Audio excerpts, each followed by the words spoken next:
많은 분들이 이마주름, 미간주름, 팔자주름 이걸 전부 다 보톡스로 싹 없애주세요 라고 말씀하시는데요, 그렇게는 절대로 안 되고요. 오히려 피부가 얇은 분들은 더 꺼져 보일 수가 있어요. 이렇게 보톡스로는 안 되는 깊은 주름들, 그럼 그때는 보톡스가 아니라 피부에 일어나게 만들어야 합니다. 크게 이제 세 가지 방법이 있거든요.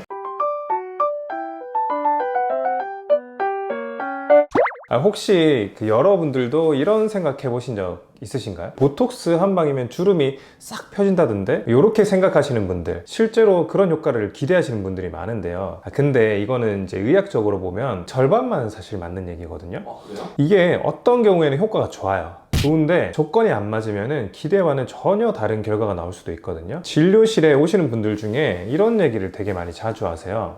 보톡스 맞았는데 왜 더 피곤해 보이고 이렇게 늙어 보이죠? 표정이 짓는 게 너무 어색해졌어요. 내가 뭘 잘못했나요? 이렇게 말씀을 하시는데 그럴 때마다 제가 꼭 드리는 말씀이 있습니다. 보톡스는 주름을 지우는 게 아니라 근육한테 잠깐 쉬라고 하는 주사다, 이렇게 말씀드리는데요. 보톡스를 너무 맹신하면 오히려 얼굴이 망가질 수도 있습니다. 그래서 오늘 영상에서는요, 보톡스가 진짜 어디에 효과가 있는지, 그리고 어떤 주름에는 아무 효과도 없는지, 잘못 맞으면 왜 이상해지는지, 그럴 때 뭘 해야 되는지, 이런 것들을 아주 솔직하게 다 알려드릴게요. 만약에 혹시 지금 영상 보시는 분들 중에 보톡스를 맞아볼까 고민이셨다면 이 영상을 끝까지 보시면 후회가 없으실 거예요. 자, 원장님, 그러면 네. 이마 보톡스는 왜 효과가 없다는 거예요? 제일 먼저 짚고 넘어가야 될 건 바로 이건데요. 보톡스는 모든 주름을 펴주는 주사가 아니다. 이렇게 많은 분들이 이마주름, 미간주름, 팔자주름 이걸 전부 다 보톡스로 싹 없애주세요 라고 말씀하시는데요. 그렇게는 절대로 안 되고요. 정확하게 말하면은 표정으로 생기는 주름은 보톡스로 좋아질 수 있지만 정적인 주름, 즉 골이 깊게 패인 주름은 보톡스로는 해결이 안 됩니다. 표정주름, 정적인 주름, 이게 무슨 말이냐? 좀 헷갈리지 않으세요? 이걸 이해하시려면은 종이접기 비율을 한번 들어보시면 좋은데요. 내 앞에 약간 두꺼운 종이가 있다고 생각을 해보세요. 얘를 한번 계속 접었다 폈다 해볼게요. 그러면은 처음에는 접었을 때만 딱 자국이 생기죠. 피면은 바로 펴지잖아요. 폈을 때는 우리가 무표정일 때라고 생각하시면 돼요. 그때는 접힌 자국이 없잖아요. 그때 생기는 주름이 표정주름이고, 근데 이거를 접었다 폈다를 계속 반복하는 거예요. 그러면은 그때는 어느 순간 종이를 딱 펴도 거기 자국이 탁 남아있잖아요. 즉 우리가 표정을 짓지 않더라도 딱 고립해인 것처럼 생겨있는 주름, 그게 정적인 주름이에요. 그래서 보톡스는 이 종이를 덜 접게 만들어주는 거예요. 이렇게 덜 접히게. 그래서 표정 주름에는 효과가 있지만 이미 골처럼 이렇게 깊게 파인 주름에는 별 효과가 없어요. 예를 들면은 눈가 주름이나 미간 주름은 우리가 웃거나 찡그릴 때 생기잖아요. 그러니까 보톡스로 표정을 조금 덜 짓게 만들면은 충분히 예방이 가능한 거예요. 근데 이마에 이미 석삼차처럼 이렇게 깊게 패인 주름 있으신 분들 있죠. 그리고 표정을 안 지워도 가만히 있어도 팔자주름이 아주 깊게 고랑처럼 패인 분들, 무표정일 때도 남아있는 주름은 보톡스만으로는 절대 안 없어집니다. 절대로. 그래서 이런 경우에는 레이저 혹은 필러 혹은 콜라겐 부스터 이런 식으로 그 상태에 맞게 각기 다른 방법으로 함께 써야 개선이 가능하거든요. 이건 뒤에서 조금 더 자세하게 설명드릴게요. 이게 어디에 좋은 거예요? 피디님한테 먼저 질문을 드려볼게요. 혹시 거울 보면서 이런 생각 해본 적 없으세요? 화 안 났는데 왜 인상이 왜 이렇게 화난 것 같아? 주변에서 얘기 많이 해요. 그래도 뭐 무슨 일이 있니? 막 이렇게. 그쵸. 이게 뭔가 집중하고 있을 때, 그리고 야 너 뭐 화났어? 약간 이런데 이렇게 되는 경우 있잖아요. 그럴 때는 미간 주름 때문인 거죠. 보톡스로 미간 근육을 살짝 쉬게 해주는 게 도움이 되죠. 그리고 이마 주름도 효과가 있어요.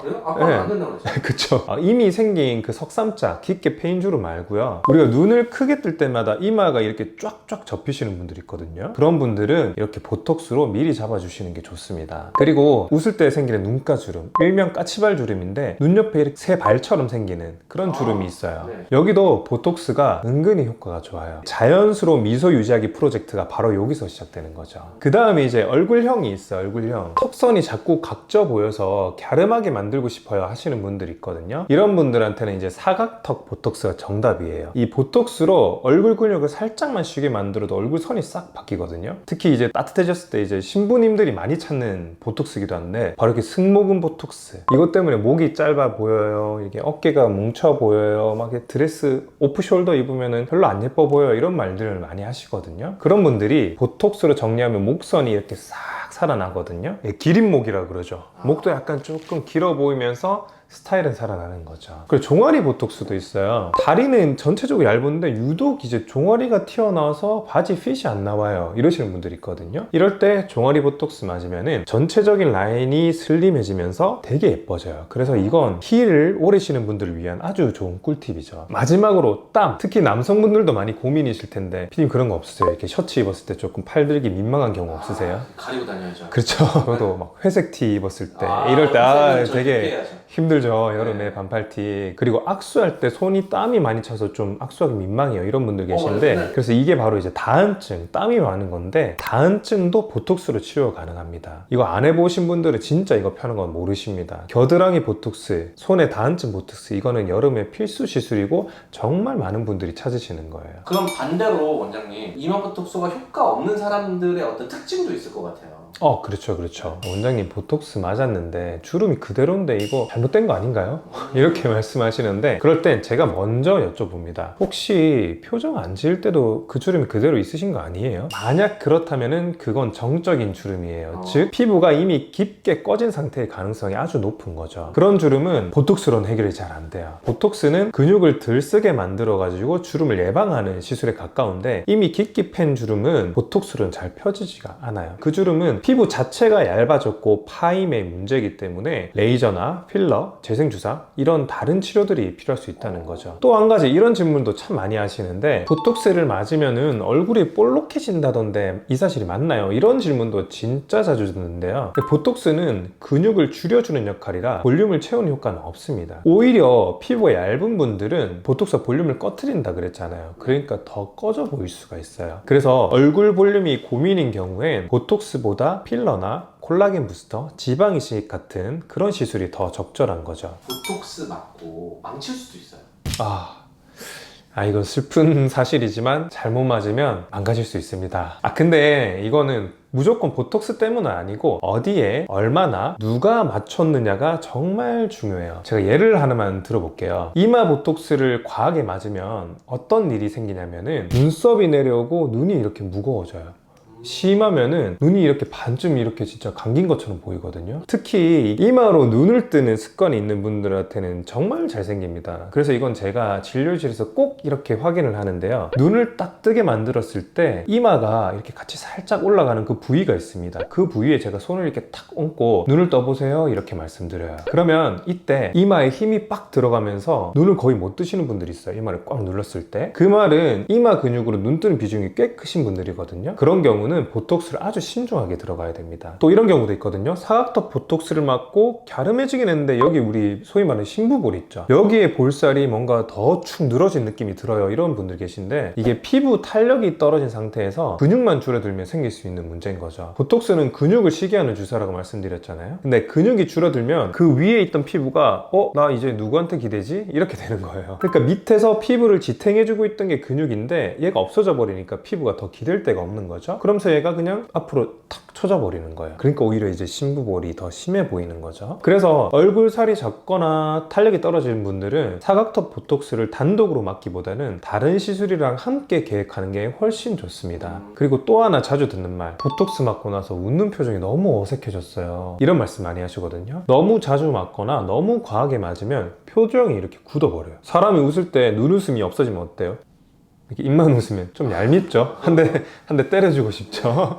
뭔가 비웃는 것 같잖아요. 그죠? 그래서 보톡스는 잘 맞으면 정말 예쁘고 자연스러운데 과하면은 인상이 좋던 사람도 낯설게 만드는 힘이 있어요. 그래서 중요한 건 용량, 부위, 근육 구조, 그리고 그 시술자의 감각까지 이 네 가지의 합이 잘 맞아야 진짜 예쁜 변화가 찾아오는 거죠. 이마에 그럼 이미 정적인 주름이 생겨버린 사람들은 뭐 어떻게 해야 돼요? 이렇게 보톡스로는 안 되는 깊은 주름들, 즉 정적인 주름은 피부 자체가 꺼지거나 탄력이 떨어진 상태가 대부분이거든요. 그럼 그때는 보톡스가 아니라 피부에 재생이 일어나게 만들어야 합니다. 크게 이제 세 가지 방법이 있거든요. 첫 번째는 레이저 시술이에요. 울세라처럼 초음파 레이저 혹은 써마지 같은 고주파 레이저가 대표적인데요. 이 시술들은 피부 안쪽에 자극을 줘가지고 우리 몸이 스스로 콜라겐을 만들게 유도를 해요. 쉽게 말하자면 피부야 너 좀 일어나 다시 탱탱해지자 이렇게 자극을 막 주는 거죠. 두 번째는 이제 이제 스킨 부스터, 주베룩 혹은 리쥬란 같은 이제 콜라겐 부스터류가 되겠는데, 이건 피부 속에 직접 재생 성분이나 영양물질을 넣어주는 거예요. 피부 자체가 더 촘촘하고 탱탱해질 수 있도록 안쪽에서 콜라겐 생성과 회복을 유도를 합니다. 잔주름, 얇은 피부, 전반적인 탄력 개선에 좋은 거죠. 세 번째는 필러 시술인데요. 이건 말 그대로 꺼진 부위를 직접 이렇게 채워서 올려주는 방식이에요. 특히 깊게 패인 이마주름이나 팔자주름처럼 피부 안쪽 공간이 너무 이렇게 비어있는 경우에 적합해요. 주름을 보면 진짜 야 이거 너 흉터 아니야? 이렇게 말할 정도로 되게 깊은 주름들이 있거든요. 그런 주름에 적합한 거죠. 즉각적으로 볼륨을 팍 채워주기 때문에 주름이 덜 겹쳐지고 얼굴이 훨씬 부드러워 보일 수 있어요. 근데 필러는 너무 많이 넣으면 약간 좀 너무 빵빵해지는 느낌이 있을 수 있기 때문에 부자연스러워질 수 있어요. 그래서 얼굴 전체적인 균형과 피부 상태를 보고 정확한 깊이, 위치,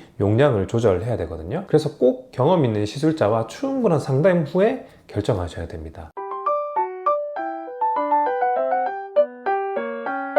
보톡스는 분명히 좋은 시술이에요. 근육의 움직임을 줄여서 표정 습관을 조절해주고 앞으로 생길 주름을 예방해주는 데 분명한 효과가 있죠. 근데 문제는 그냥 맞기만 하면 탱탱해지겠지? 라고 기대하시는데, 보톡스는 그런 마법 같은 주사가 아닙니다. 그래서 제가 오늘 얘기해드린 내용으로 꼭 필요한 경우에 보톡스를 제대로 활용하셨으면 좋겠고요. 앞으로도 보톡스 내성 문제, 시술 중단 후 변화, 정품 확인법 같은 중요한 이야기를 차근차근 풀어드릴 예정이에요. 그래서 궁금하신 점 있으면 댓글에 남겨주시고요. 도움이 되셨다면 구독과 좋아요도 부탁드립니다. 다음 영상에서 또 뵐게요. 고맙습니다. 안녕.